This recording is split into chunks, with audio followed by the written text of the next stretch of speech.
चलो दोस्तों, आज समझते हैं कि फायर के बारे में। और फायर के जो पहला बेसिक्स होते हैं उसको समझना है, physics and chemistry of the fire. तो ये फायर इन्वेस्टिगेशन में और फायर के समझने में ये बेसिक ज़रूरी है कि इसकी जो केमिस्ट्री और फिज़िक्स के साथ तालमेल है तो उसको समझना ज़रूरी है। तो ये जो समझाने का तरीका है, जो पढ़ा रहे हैं वो सब्जेक्ट है सर्टिफाइड फायर प्रोटेक्शन स्पेशलिस्ट के लिए। जो किताबें हैं NAPS CFPS की हैं, तो CFS ट्रेनिंग के लिए इसमें फायर के बारे में बहुत कुछ समझाया गया।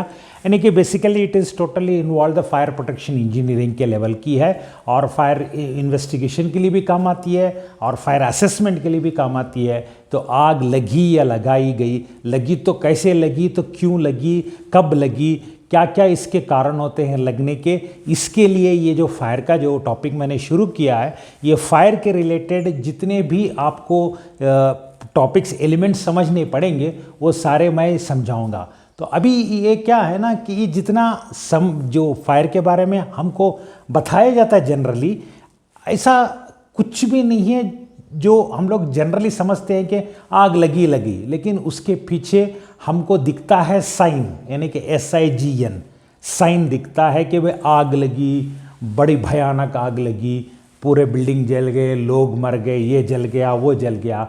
लेकिन हमको समझना है not the sine, SIGN not the sine, हमको समझना है उसके पीछे की साइंस। तो जब साइंस समझेंगे तो आपको क्लैरिटी से समझ में आ जाएगा कि आग की लगने की कारण क्या था। तो ये सबके लिए मैंने वीडियो बनाई है और ख़ुद के लिए समझने के लिए भी ये वीडियो बनाई है मैंने। तो यहाँ पे जो आज का टॉपिक था कि physics and chemistry of the fire. So यहाँ पे ये बताया जाता है कि fire is complex process that involves many interactions between chemical and physical processes. तो अब ये केमिकल और फिजिकल प्रोसेस होते क्या है, तो उसको हम समझने की कोशिश करेंगे। और दूसरा पॉइंट यहाँ पे है कि burning surface shows how the fuel vapours is maintained by heat transfer from flames to the surface. The maximum rate of burning will be achieved when steady state condition is achieved. तो इसको समझते हैं, पहले ऊपर वाले को समझते हैं कि fire is a complex process that involves many interaction between chemical and physical process. ये केमिकल और फिजिकल प्रोसेस के लिए ये क्या चीज़ होती है इस फायर को लेकर।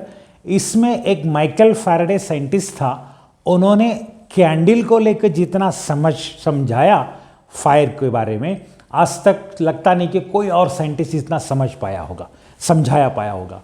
तो इसीलिए आज भी मैंने ये कोशिश की है कि भाई खुद समझ के और लोगों को आपको समझाने की कि ये जो कॉम्प्लेक्स फिनोमिना बता रहे हैं कि involves physical and chemical processes. तो अभी मैं आपको दिखाता हूं, ये रही कैंडल।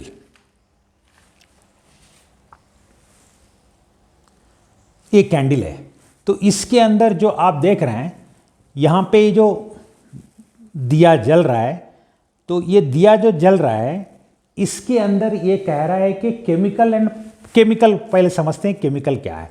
ये केमिकल ये होता है कि इसका जो वैक्स का बर्न होके कैटरपिलर एक्शन के साथ, ये जो विक के साथ कंटिन्यूसली ये वैक्स मेल्ट करके फायर स्टडीली जलती रहती है।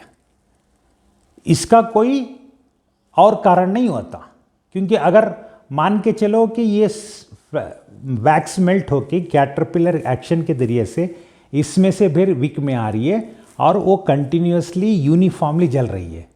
तो ये केमिकल, इसके अंदर केमिकल का क्या सिचुएशन है कि केमिकल का सिचुएशन ये है कि ये जो properties of this particular wax की है, ये केमिकल प्रॉपर्टीज़ की इसकी जो सॉलिड से और लिक्विड बदलती है, लिक्विड से फिर ये सॉलिड हो जाता है जब मोमबत्ती का जब जल के, ये देखिए ये जो सॉलिड हो गया।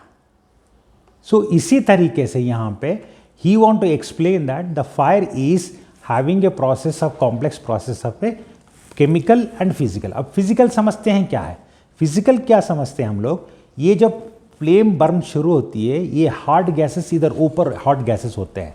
ये हॉट गैसेस इसीलिए, आप देखिए मैं हॉट गैसेस की बात बताऊँ, दिखते तो नहीं है हॉट गैसेस। अब इसके अंदर आपको हॉट गैसेस है, तो इसके कैसे पता लगे?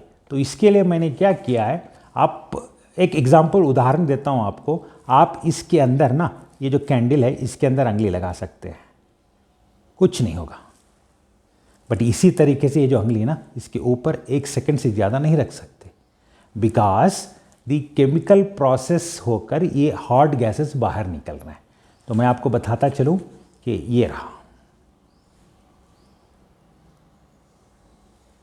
देखिए कहीं हमको दिख रहा है स्मोक? नहीं है ना, यहाँ तो कहीं तो स्मोक नहीं दिख रहा है ना। बट देखिए पेपर पे फॉर्म हो गया, राइट, इसके अंदर है।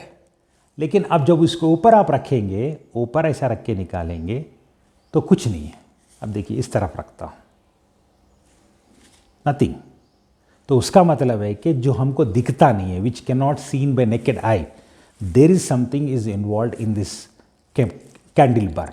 तो वो यही कहता है कि, और अभी वो बोल रहे कि फिजिकल इस ये इंट्रैक्शन, ये फिजिकल की इंट्रैक्शन की मैं आपको बात बताऊं कि आपको अगर यहाँ पे टेम्परेचर, ये जो रेंज में टेम्परेचर होगा यहाँ पे, इसके यही टेम्परेचर ऊपर आते आते कम हो जाएगा। द रीज़न इज दैट ये साइड का टेम्परेचर, ऊपर का नहीं बोल रहा हूँ, ये साइड का, the air entertainment will take place from this side and this side, air entertainment will take place. So that is the reason air entertainment, this comes to be a interaction between the physical and chemical complexes is called the fire. तो ये fire जो हो रहा है, basically fire is a oxidation process. When oxidation chemical process takes, when the oxidation takes place, the fire it gives a illumination and the heat. अब heat ऐसे आती है, गर्म हो जाता है और आपको लाइट आपके आंखों को दिख रही है. तो this is called the fire is complex process that involves many interaction between chemical and physical processes.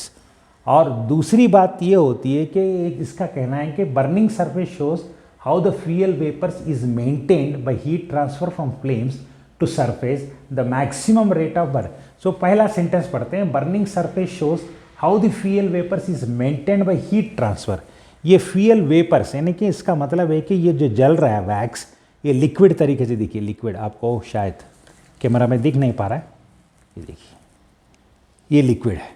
ये लिक्विड क्या है? ये लिक्विड को यूनिफॉर्मली कहता है ना, heat transfer from flames to surface, fuel vapours, ये फ्यूल के वेपर्स जो होते हैं वो इसको यूनिफॉर्मली मेंटेन करते हैं. When heat transfer from flames to surface, ये flames to surface that uniformly maintained, because there is a lot of chemistry, a lot of physics involved in this. So and the last one, I'll just इसको बाजू में लगाता हूँ. And last में वो ये कहता है कि when you take it the steady process, when you get it steady process, here the steady process होती है, the burning will be achieved when the steady state condition is achieved. यानी कि जब आपकी फायर शुरू होती है, this is called a ignition, यहाँ से होगी, ये होगा, this is called ignition, this is called growth and this is called study state condition, this is called decay, this is called study state condition. Study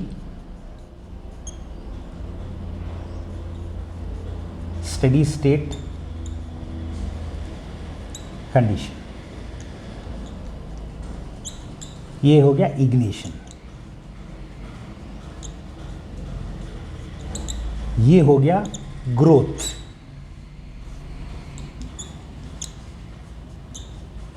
ये हो गया growth.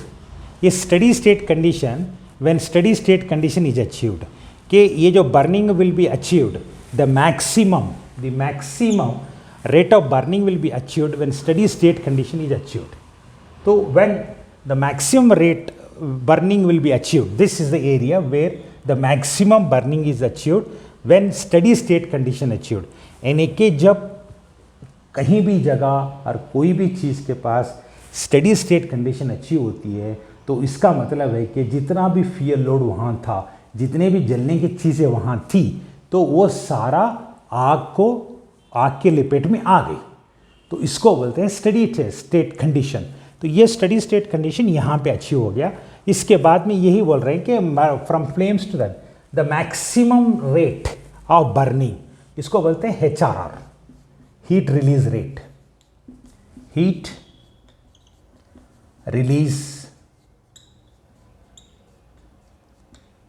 Rate, इसको बोलते हैं हीट रिलीज रेट। ये heat release rate यानी कि maximum steady state, maximum HR is will be achieved when the steady state condition is achieved, यानी कि ये जो स्टेडी स्टेट कंडीशन है, this is the release of a maximum HRR, heat release rate.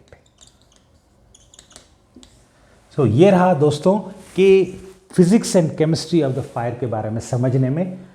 ये video मैं series of the videos बनाते रहूँगा। आज इस वीडियो में बस इतना ही एक्सप्लेन करना चाह रहा था। आई होप आप लोगों को पसंद आ गया होगा, समझ में आ गया होगा।